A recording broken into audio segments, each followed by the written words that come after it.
Hi, welcome to Debt Me Not. Hi, I'm Britt. I'm Wood, and we're the Smiths. So please be sure to follow along our debt-free journey and our path to financial freedom. Also, make sure you hit that like button. That really helps us out a lot. And be sure to subscribe with notifications so that you never miss an upload. Let's begin. So the conversation we would like to have today, we've received a lot of communication around possibly things that you can do to help improve your credit.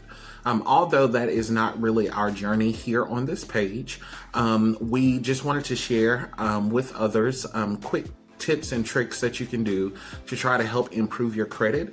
This will just come from things that we did when we were trying to purchase our first home. So before we get started with the quick tips, we just wanted to offer just some things that we did to begin out to make sure that our credit was in good standing. The first thing you want to do is you want to actually go to Credit Karma or some type of free website, and you can request a free credit report. So that way you kind of get an idea of where your credit is standing, if you possibly have any collections or anything of that nature.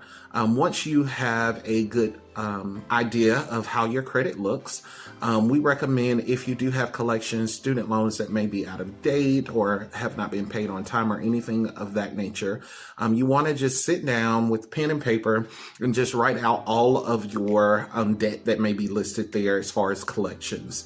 I would recommend, just as we did with Dave Ramsey, during our journey of financial freedom, that you list those bills or those collections from smallest to greatest, and then you can tackle them that way. So tip number one is to make sure that you pay your bills on time. This is definitely important when it comes to bills that may just slip our mind in the busy seasons, such as medical bills. Prior to buying our house, we actually did have a few dental bills and medical bills that maybe just was not on our radar.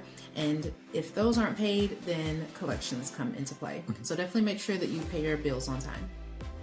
So tip number two would definitely be save and conquer. Like Brittany stated before, any type of new bills that are coming up or anything of that nature, you definitely want to make sure you stay on target with meeting those deadlines that are given by whatever agency it is, to make sure that you pay those bills on time. Like we stated before, now that you know what you need to work on as far as there are things that you need to pay off, you will start off by saving and then applying what you've saved to those small balances being first, and then work your way up to your greatest balance. I know we did some research and we were able to notice that most of the collection agencies, this was prior to purchasing our first home, would be willing to take a fraction of what you actually owe. And some of them are also willing to delete them from your credit after you have satisfied what you've agreed to pay. And so step three sort of goes in hand with step one, which is to make sure that there aren't any errors on your credit report. This can be something as simple as a typo in your name, an incorrect address. Definitely make sure there aren't any typos in any of the important information on your credit report, because you could actually write in a letter to all three credit bureaus, that's Experian, Equifax, and TransUnion. Let them know that there was an error, and if the creditor does not make a correction within 30 days, then they're obligated to actually delete that from your report. All right, so step four, we're just going to give 4 quick tips. On step 4, what we did prior to purchasing our home to also help improve our credit, after we got those bad collections paid off, after we were making sure that we paid timely on our bills and things of that nature, the final thing that we were able to do, we found a credit card that would report to all 3 credit bureaus.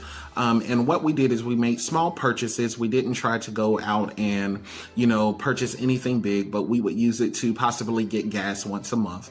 With most of those credit cards, in order for them to be considered an active account on your credit, you will have to use them at least once a month. So we would make sure at least once a month that we would get gas using the credit card, maybe filling up the tank. A trick that we use to make sure that we never forgot to pay that payment and to make sure that we were not paying out too much in interest was we would purchase that gas, say on the Monday of the week that we knew we would get paid. And then on Friday, we would take care of whatever purchase we made with the credit card, staying under a 30%, I believe they tell you to, stay under 30% of whatever your max is on that credit card. We would pay it off on that Friday, even before we could get a statement in the mail. These tips may have helped you, or maybe these are some tips that you've already utilized in the past. Feel free to comment below to let us know if you have any tips to improving your credit. Again, we're not credit experts. We're actually not focused on credit. We're actually focused on paying off all of our consumer debt.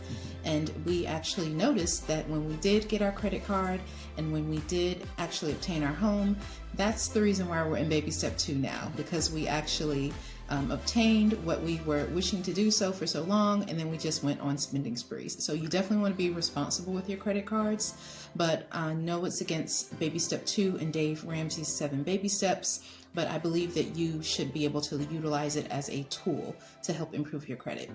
So again, if you have any questions or comments, feel free to leave them below. All right, see you guys next week.